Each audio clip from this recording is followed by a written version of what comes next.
Hi, Mr. Smith. I was able to thoroughly assess your gum health and the supporting tissues of your teeth.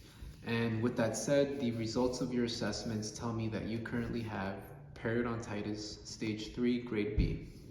Now, periodontitis is basically an advanced type of gum disease where the damage is being done on the supporting tissues of your teeth, like your gums and the bones supporting the tooth root. Unfortunately, this condition, the damage from this condition can't be reversed, but it can be stopped as long as it's identified first.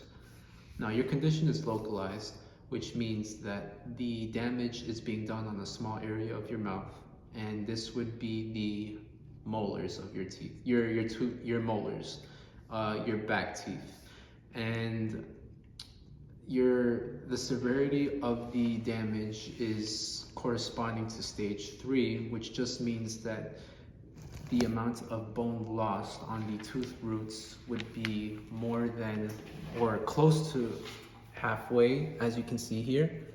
The bone being lost is close to the midpoint of the tooth root, but not so. We could say that it's reaching 1/3 of the tooth root. Same on the upper left molar, as you can see here.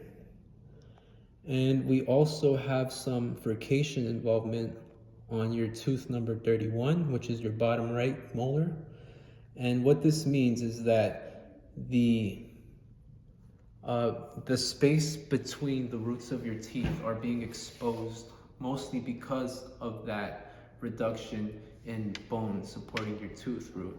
So when I was probing that area of your mouth, specifically tooth number 31, I was able to slip my probe in between those tooth roots, and that's mostly because the bone that covers that area has been reduced so that that space is exposed. And that's not good because that could eventually, if the bone keeps reducing, that could lead to tooth loss, and we don't want that.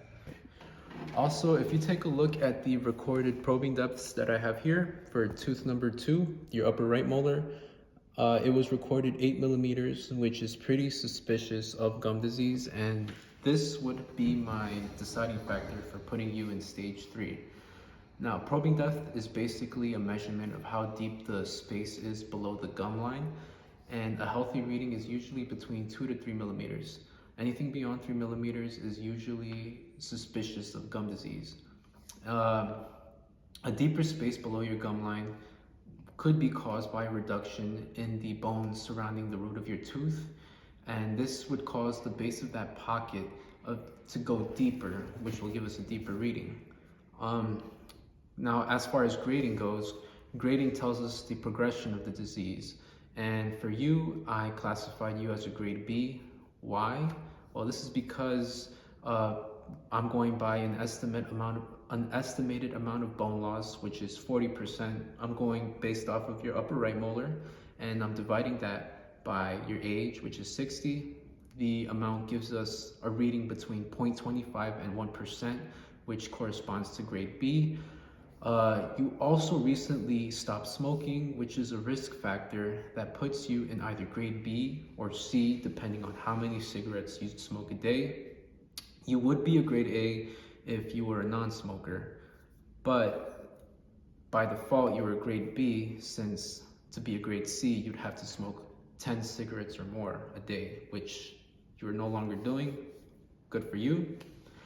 The goal is to bring you up to a grade A, where you will no longer sustain any bone loss or gum tissue loss. As for the treatment plan, I'm going to give you a deep cleaning on the entire right side of your mouth.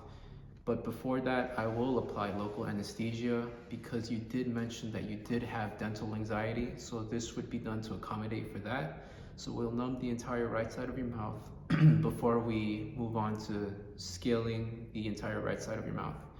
And that would be done on this visit.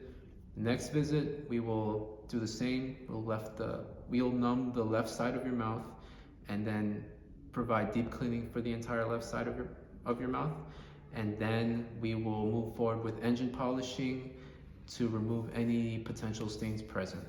And then finally, we'll apply a neutral sodium fluoride varnish, which is meant to strengthen the enamel of your teeth. As for the home care plan, I'm going to recommend you a power toothbrush that would call for less dexterity on your end and less pressure to effectively get rid of that plaque. Now, the only thing you need to make sure is that you guide the brush head on all surfaces of your teeth, and I'll show you that right now.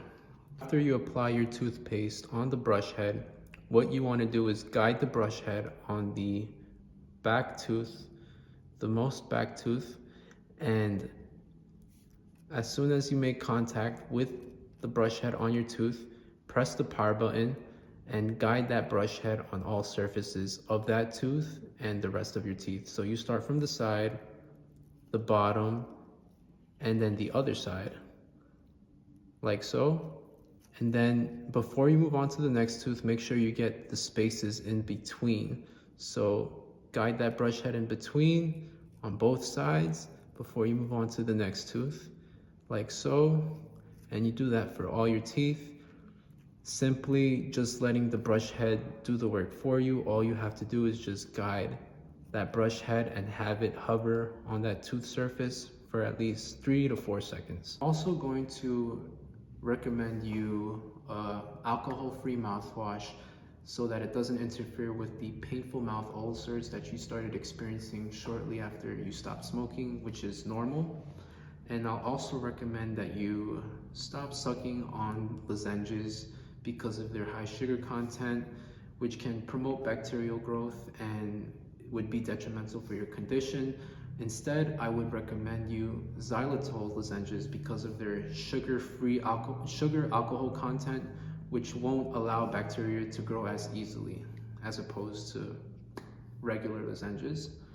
And lastly, I will refer you to a periodontist, since they would be more knowledgeable on how to better treat your condition and prevent further tooth loss, and they'd be able to perform more advanced procedures. With that said, you would come in for a checkup on your condition in 3 months' time, and we'll see whether your condition has progressed or stayed the same or gotten worse, and we'll move forward from there. Thanks for coming in, Mr. Smith. I'll see you then. Take care.